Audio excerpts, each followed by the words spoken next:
Ya pemirsa, terima kasih Anda masih bersama kami di Halo Halo Bandung, Karos Bandung. Nah, kita sesuai dengan janji sebelumnya, kami menghadirkan satu obrolan gitu ya, secara menggunakan aplikasi online meeting. Nah, kali ini kita akan berbincang bersama Ketua Umum KONI Kota Bandung, Bapak Nuryadi, dan ada Wewe di sini, ini atlet kebanggaan Kota Bandung. Keren. Ya, yang mana nanti kita akan berbicara mengenai aktivitasnya selama pandemi corona ini dan bagaimana ajang-ajang pertandingan baik itu skala nasional maupun internasional yang akan dihadapi di tahun ini atau tahun depan, apakah tetap diselenggarakan atau mungkin di pending atau mungkin ditiadakan di tahun ini tapi di musim berikutnya ada.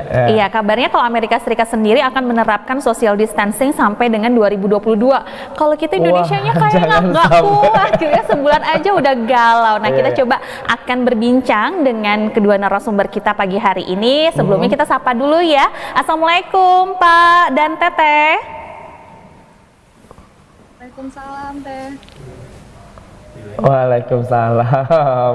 Gimana, sehat ya Bapak, Teteh sehat? Alhamdulillah sehat, Al. Alhamdulillah. Pak Nur sehat, Pak Nur ya? Alhamdulillah. Ya. Alhamdulillah. Sehat. Baik, Pak, ini terkait dengan virus corona ini apa? Udah berapa lama nih di rumah tidak kemana-mana? Teteh juga? Kebetulan kalau di rumah udah dari bulan Maret ya Ayah. Soalnya kan dari pertama kali virus corona beredar tuh kita udah mulai ngikutin kebijakan pemerintah untuk stay at home. Kalau Bapak gimana? Resminya kita sesuai dengan anjuran dari pemerintah Kota Bandung terutama ya, bahwa pada tanggal 10 Maret lalu kita ada membuka kejuaraan sepak bola dan besoknya kejuaraan sepak bisbol maksudnya. Dan sejak itu kita menghentikan sesuai instruksi pemerintah tersebut seluruh kegiatan di lingkungan KONI Kota Bandung, waktu itu hampir 15 cabang olahraga ya, dihentikan sementara. Jadi sementara hingga batas waktu ya yang akan ditentukan oleh pemerintah kemudian. Jadi kita harus patuh kepada pemerintah yang baik pusat, Jawa Barat, Kota Bandung, begitupun kita begitu anjuran arahan dari KONI pusat, KONI Jawa Barat. Itulah. Ya, kita harus siap segalanya. Karena nggak mungkin kejuaraan from home. Ya nggak mungkin semua aktivitasnya dilakukan di rumah ya Pak ya. Jadi ditunda sementara ya. Iya. Dan selanjutnya kok kalau kita terutama yang melibatkan massa ya.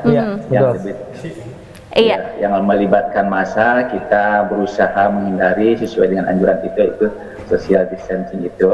Ya, programnya kan stay at home berubah menjadi work from home. Nah, itu dia work from home. Jadi artinya di sini seluruh elemen klub, pengcam, termasuk di situ ada pelatih dan atlet, artinya bukan berarti diam di rumah, tapi berlatih dari rumah, berkegiatan.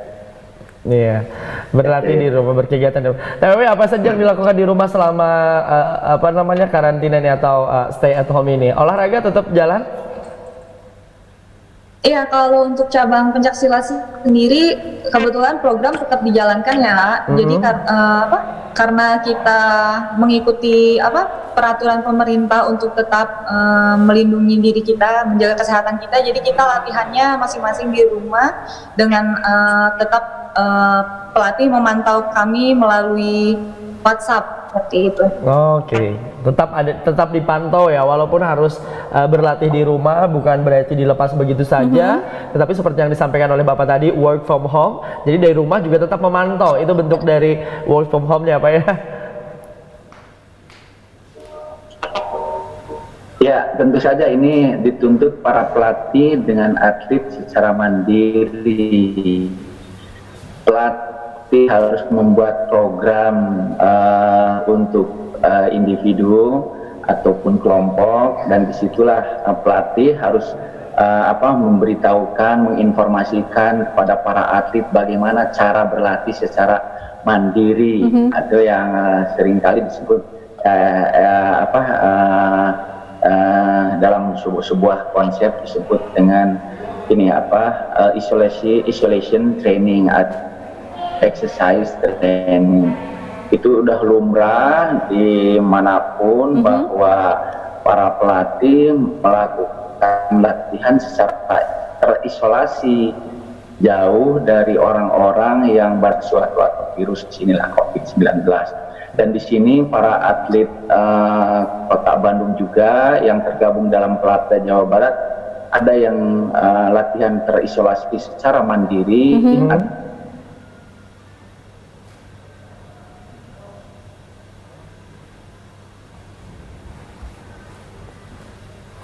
Ya. Oke.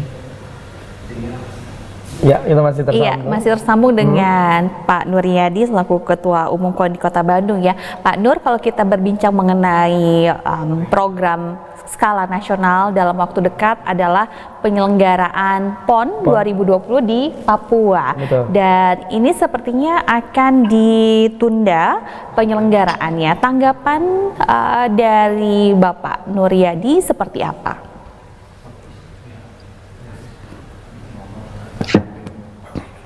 Ya, atau mungkin dari kalau Pak, ini terkait dengan PON yang ditunda seperti apa nih Pak tanggapannya Pak?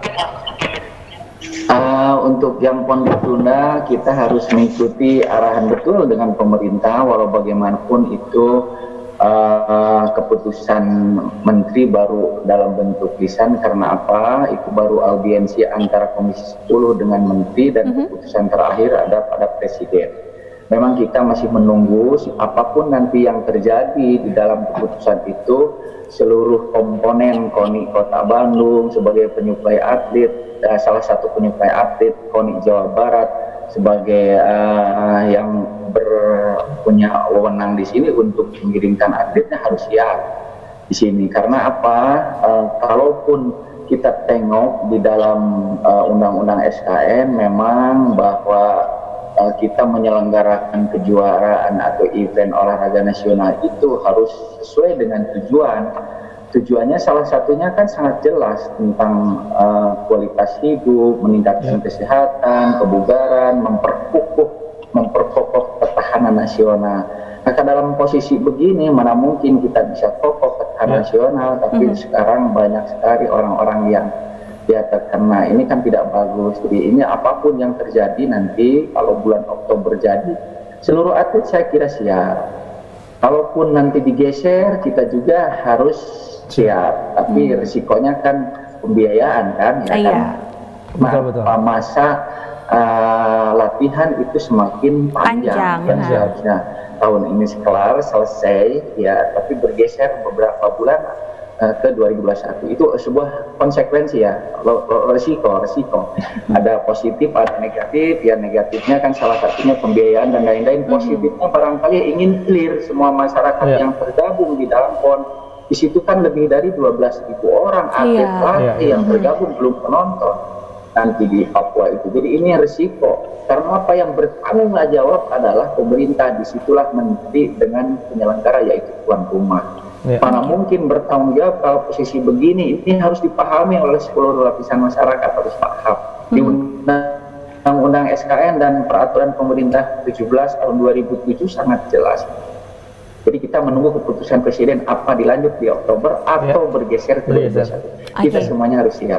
Siap. Baiklah. Tugas atlet sebenarnya salah satunya adalah tetap berlatih. Kan gitu. Karena jangan sampai diam di rumah, tidak berlatih, tetapi kita menunggu sesuatu ya berbahaya. Ketika PON jadi 2020 ini, kita stay at home, tidak melakukan kegiatan ya berbahaya juga. Tidak siap untuk bertanding di bulan Oktober. Begitu saya kira. Kalau Teteh sendiri tanggapannya seperti apa untuk penyelenggaraan PON 2020 nanti? Kalau untuk kami selaku atlet latihan tetap kita lakukan ya seperti biasanya karena kan keputusan masih belum jelas nih antara ditunda ataupun masih tetap tahun ini gitu. Jadi usaha kami adalah tetap menjalankan latihan program dengan sebaik-baiknya walaupun keadaannya seperti ini. Namun apabila memang harus ditunda atau diundur ke tahun 2021, kami pun tetap siap untuk mengubah segala macam program dan berlatih dengan maksimal. Oke. Oke. Iya, nanti di segmen selanjutnya kita akan ngobrol kembali dengan Mano dan juga TWW terkait dengan apalagi dengan TWW saya ingin bertanya apakah latihan di rumah maksimalkah dengan kondisi seperti ini atau ada kiat-kiat khusus untuk bisa tetap menjaga kualitas dan juga kesehatan terkait dengan cabang olahraga yang ditekuni. Nanti kita akan sampaikan di segmen kedua ya. Tetap bersama kami pemirsa di Halo Bandung. Karaos Bandung. Nah, pemirsa saya penasaran banget sama atlet kita yang satu ini. Betul. Kan prestasinya luar biasa ya. Iya. Meraih emas pasti bukan hal yang mudah pada saat berkompetisi di beragam event kejuaraan apalagi skala internasional kemarin ya. TWW kalau kita pengen flashback nih untuk uji coba ke luar negeri sudah berapa kali? Dan kemana saja? Kalau pertandingan di luar negeri udah dari tahun 2012 ya, kejuaraan dunia di Thailand, terus juga SEA Games Myanmar, terus SEA Games Singapura, SEA Games Malaysia, terus Asian Games kejuaraan dunia di Thailand lagi. Oke. Dari sekian banyak lawan yang sempat dihadapi, karakteristik mereka seperti apa sehingga Tata tahu jelas nih kelemahan mereka seperti apa dan harus ditaklukkan. Dan musuh utamanya mana gitu ya? Musuh utamanya paling susah, paling berat seperti apa? Kebetulan selama ikut pertandingan itu musuhnya beda-beda sih ya.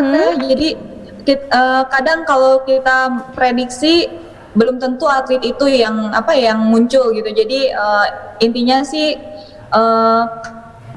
yakin pada kemampuan kami aja gitu. Fokus pada kemampuan kami untuk bertanding maksimal. Iya. Tapi selama ini siapa yang biasa menjadi rival paling ini saya negara ini harus waspadai gitu. Yang selalu jadi tantangan gitu ya. Iya, kalau sejauh ini sih kalau untuk bukan hanya kelas saya ya, untuk mayoritas itu adalah Vietnam sih ya, karena silat Vietnam udah mulai unggul, udah mulai bagus. Oke, di Vietnam ternyata. Di Vietnam ternyata punya kelebihan tersendiri ya treatmentnya. Oke, nah kalau misalnya kita tadi berbincang sama Teteh berkaitan dengan berlatih harus dilakukan setiap hari sesuai dengan arahan Ketua KONI. Nah pasti kan berbeda ya berlatih sendiri di rumah dengan berlatih di tempat latihan yang sebenarnya. Kendala yang paling sering dihadapi pada saat proses latihan sendiri seperti apa Teh? Dan sudah dicurhatin belum sama Ketua KONI-nya? Yang jelas ya, kalau misalnya latihan di rumah, walaupun program berjalan sesuai dengan semestinya, tetap pasti tidak maksimal ya, karena kan kami tetap butuh pelatih real gitu, dan juga tetap butuh fasilitas yang memadai, karena kan kalau di rumah hanya menggunakan fasilitas yang ada di rumah saja gitu, sedangkan program itu kan kita harus tetap maksimal dengan fasilitas yang mumpuni gitu. Jadi yang kami rasakan kendalanya adalah ketika program fisik maupun teknik ya fasilitasnya sangat minim untuk latihan gitu. Contohnya kalau silat, kalau latihan tekniknya kami butuh matras, sedangkan kalau di rumah pribadi kan kami tidak ada matras, dan juga lingkungannya juga kan sangat kecil gitu. Maksudnya area untuk latihannya ya. Latihan kan kami, jadi kami tetap butuh lapangan yang real kan, karena silat juga kan bermain lapangan. Selain itu juga pada saat program fisik pun kami tidak punya tempat yang memadai, karena memang kalau seharusnya program fisiknya itu lari di lapangan ataupun melakukan fitness seperti itu. Kami tidak ada fasilitasnya, tidak ada alatnya, jadi menggunakan alat-alat seadanya gitu. Oke. Itu Pak Nur curhatannya, nggak ada matras. Ada matras di rumah tapi langsung bisa buat tidur, Pak.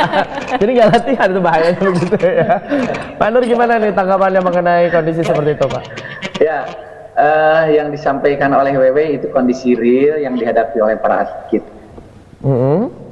Ini tidak hanya oleh WW yang diungkapkan ini.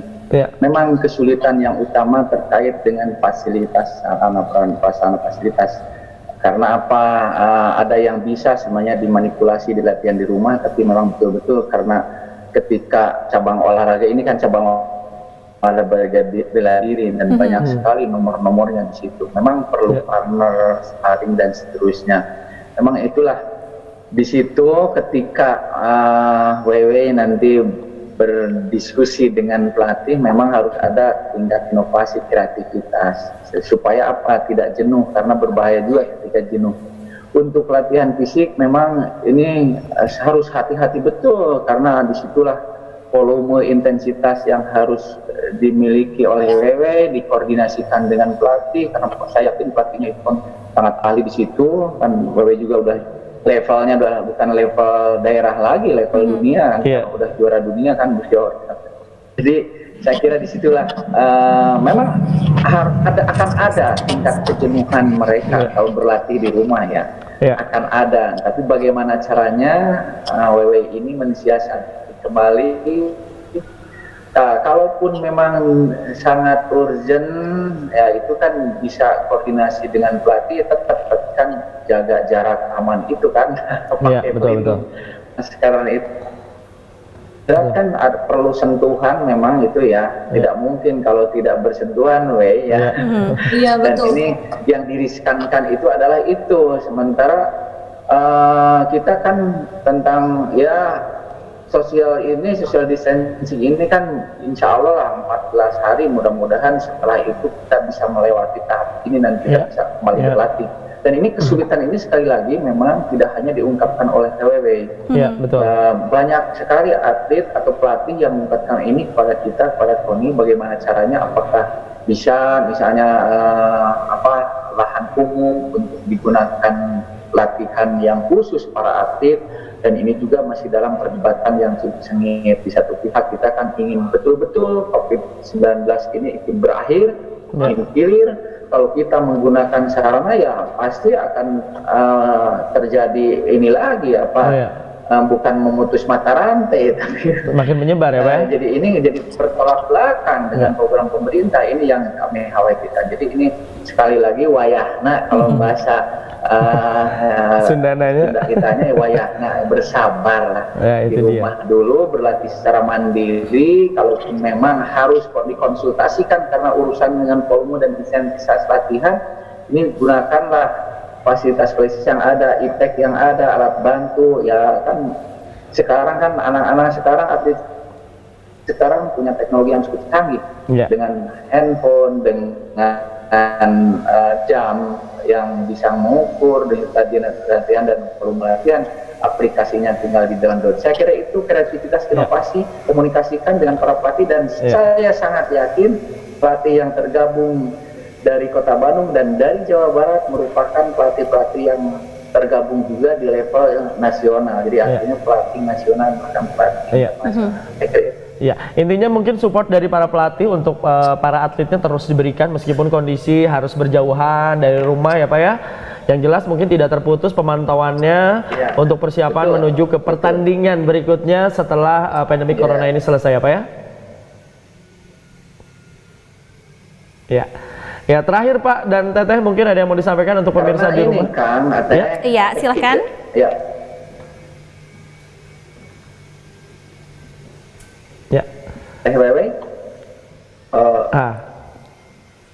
Kemana? Ini dia. Oke, kalau tadi kita berbincang mengenai kendala-kendala dari sudut pandang para atlet yang sekarang harus berlatih di rumah ya, Pak Ketua. Nah, sekarang bagaimana tanggapan dari KONI Kota Bandung ini berkaitan dengan koordinasi penyelenggaraan event-event berikutnya dengan KONI Jawa Barat? Gimana Pak Nur? Ya, selagi pemerintah belum membuka kunci bahwa COVID-19 clear, kami tetap berlatih, berkegiatan dari rumah.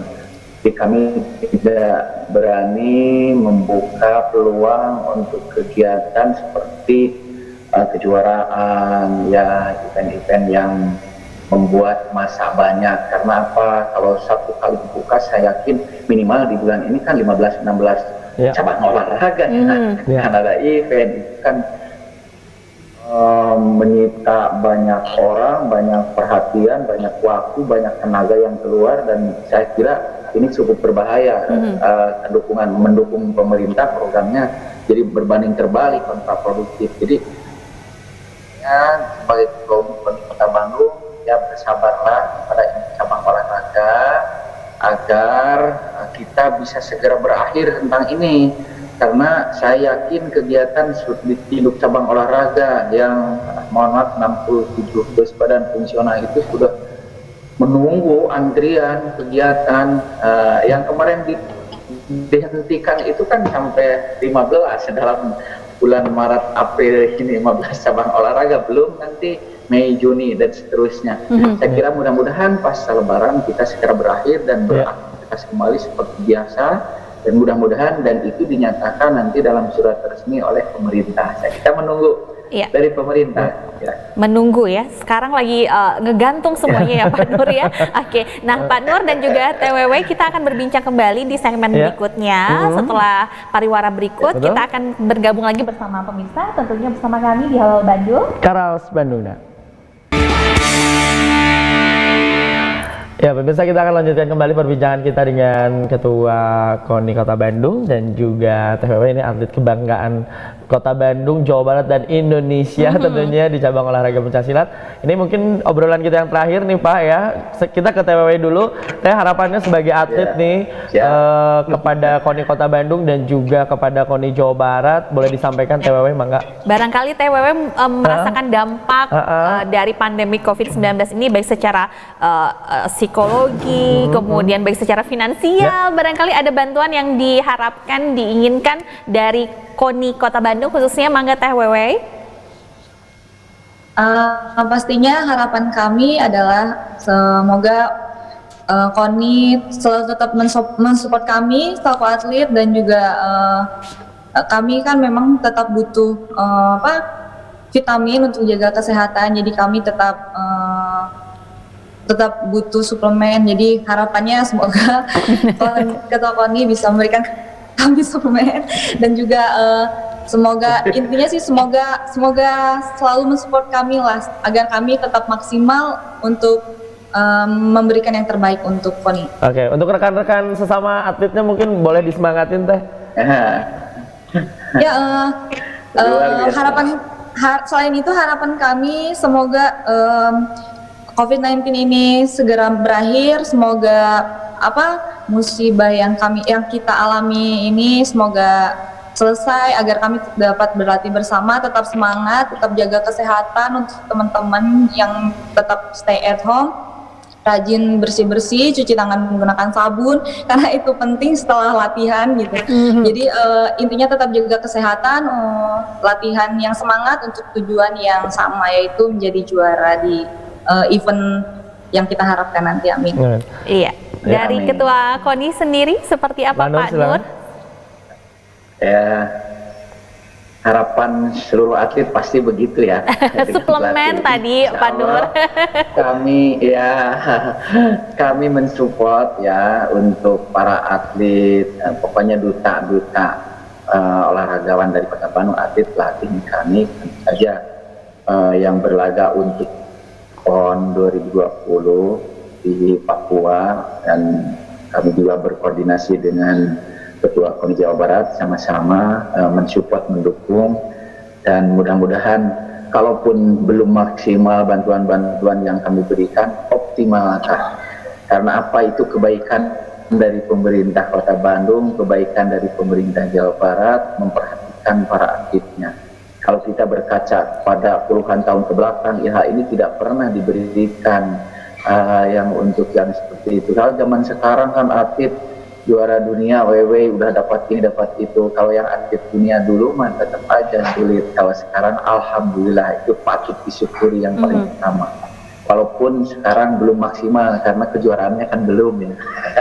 Yang kedua, untuk atlet pelatih mekanik tetap berkegiatan dari rumah, dukung program pemerintah ini. Atlet berlatih yang maksimal tentu sesuai dengan kadarnya, intensitas dan volume, dan tentu saja laporkan pada para pelatih agar tercatat, agar dievaluasi oleh pelatih. Yang terakhir adalah bantu sekali lagi pandemi corona ini, COVID-19 ini, dan sekali lagi tadi oleh sudah jaga jarak, pakai pelindung ya, kalau berkomunikasi, jaga kebersihan, olahraga untuk termasuk para penyiar juga olahraga yang teratur kawan-kawan. Betul.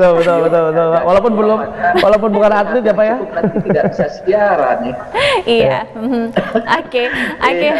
Dan yang paling penting adalah ikhtiar secara batinnya, yaitu dengan cara berdoa. WW dan semuanya kita cara berdoa semoga ini segera berakhir. Amin. Karena banyak sekali yang dirugikan dengan kejadian ini, para wasit tidak berkegiatan, para instruktur pertandingan permainan atau instruktur pelatih juga tidak berkegiatan, semuanya sepi dari kegiatan ini kan jadi merugikan banyak pihak. Makanya tolong bantu ketika program nanti PSBB dari pemerintah kita ikuti arahannya.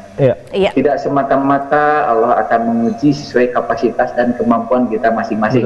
Betul. Yang terpenting. Terima kasih. Terima kasih. Baik. Terima kasih banyak Pak Nur dan selalu ya. Jangan lupa suplemennya juga bisa kirim ke Bandung TV.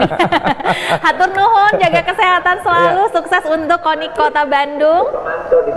Baik. Not ya ke Pak Manto. Baik. Dan terima kasih banyak Pak Nur dan juga TWW sudah berbagi informasi bersama kami. Sukses terus dan semoga ajang-ajang berikutnya KONI Kota Bandung selalu menjadi yang terbaik. Salam untuk keluarga di rumah ya. Dan pemirsa, kita sudah ada di penghujung acara. Terima kasih. Iya, terima kasih untuk Anda yang sudah menyaksikan tangan kami selama 1 jam ke belakang, dan saksikan terus Halo Halo Bandung setiap harinya hanya di Bandung TV. Iya, wassalamualaikum warahmatullahi wabarakatuh. Halo Bandung. Karaos Bandung.